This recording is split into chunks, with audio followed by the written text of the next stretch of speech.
Nesta videoaula, nós vamos discutir um paradoxo, uma dicotomia. Por quê? Porque os números irracionais, como visto lá na nossa unidade, sobre números reais, eles são números cuja parte decimal não se repete e é infinita. Bom, se a parte decimal é infinita, obviamente o número também o será, né? Embora cada vez que você acrescente lá um elemento na parte decimal, ele fique menor, mas infinito. Em sendo infinito, como localizá-lo exatamente na reta real? Aí está o paradoxo. Se é infinito, como mensurá-lo? O infinito não se mensura, por isso é infinito. Olha que coisa incrível. Então vamos lá. Primeiro passo, traçamos uma reta, representando a reta real, marcamos a origem, chamo de zero, marco uma unidade de medida, pode ser 1 metro, 1 centímetro, um dedão, o que você quiser, né? Uma unidade de medida. Repito esta unidade numa reta perpendicular, passando pela origem a esta reta horizontal, portanto ela faz 90 graus, então uma unidade, marco aqui uma unidade e ligo esses dois pontos. Note que, ao ligar esses dois pontos, eu tenho aqui um triângulo retângulo. Olha que coisa incrível. E, lá do Teorema de Pitágoras, né, Pit para os íntimos, nós sabemos o quê? Que a hipotenusa, que é o lado oposto ao ângulo reto, que no caso eu chamei de A, ele ao quadrado será igual ao quadrado deste cateto mais o quadrado deste cateto. Como ambos medem 1 ao quadrado mais 1 ao quadrado. Isto aqui dá 2, portanto, A raiz quadrada de 2. Note que este é o exato tamanho da raiz quadrada de 2, considerando isto aqui uma unidade. Está aí o paradoxo.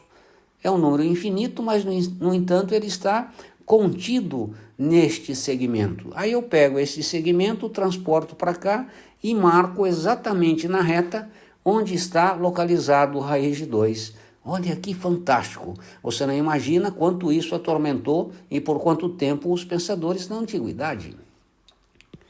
Aí, pelo ponto 1, pela minha primeira unidade, eu traço uma perpendicular à hipotenusa desse triângulo retângulo e repito esta unidade neste segmento.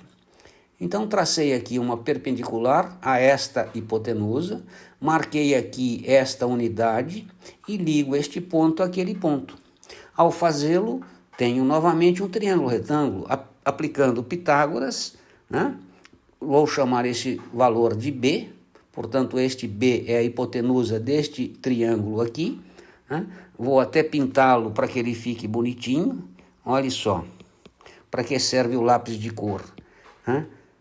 O primeiro triângulo vou pô-lo verdinho, o segundo vermelhinho. Então agora eu vou calcular a medida B. Para isto serve o lápis de cor que eu indiquei lá atrás nos materiais. B ao quadrado será igual a ao quadrado mais 1 ao quadrado, Teorema de Pitágoras. Fazendo as continhas eu chego que B é raiz de 3. Portanto, este segmento é o exato tamanho da raiz quadrada de 3, considerando isto aqui uma unidade. Pego este segmento, coloco aqui do 0 até aqui e eu tenho localizado o número raiz de 3. De modo semelhante, traço aqui uma perpendicular a esta hipotenusa, marco aqui uma unidade e deste ponto a este ponto eu ligo com outro segmento e chamo de C. Note que eu tenho outro triângulo retângulo, vou pô-lo azulzinho, que é a minha cor preferida, né? Então tá aqui, ó, meio roxinho, né? Sou meio daltônico. Então tá aqui, terceiro triângulo retângulo. Agora eu vou calcular a medida C, aplicando Pitágoras. C ao quadrado será igual a B ao quadrado mais 1 ao quadrado. Portanto, fazendo as continhas, C é raiz quadrada de 4, que na realidade é 2. Portanto, trago este segmento, colocando o início dele aqui na origem, e eu tenho exata posição da raiz quadrada de 4, que é o número natural 2, ou inteiro 2, ou racional 2, ou real 2. Olha que fantástico. E se eu continuasse aqui o procedimento, eu teria os demais números irracionais.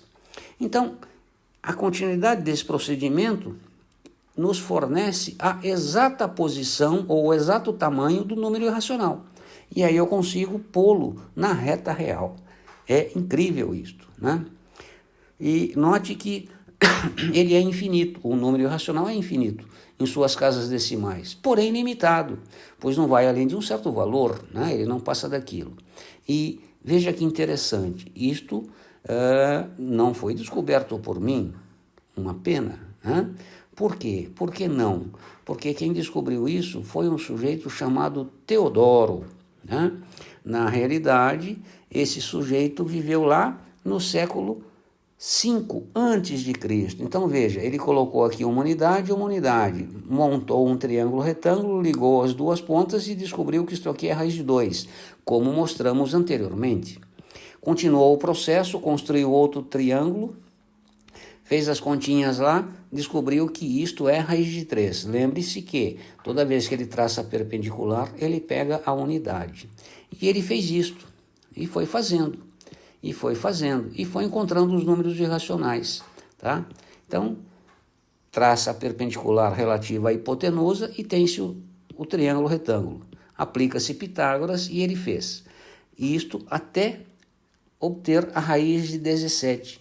Então, esta é a espiral de Teodoro, século V antes de Cristo, ou seja, fazendo as continhas 2020, você puxa mais 500 para trás, faz as continhas para ver quanto é. É fantástico isso, né? E, no entanto, está aqui. Rapidinho eu expliquei a você. E você entendeu? Claro.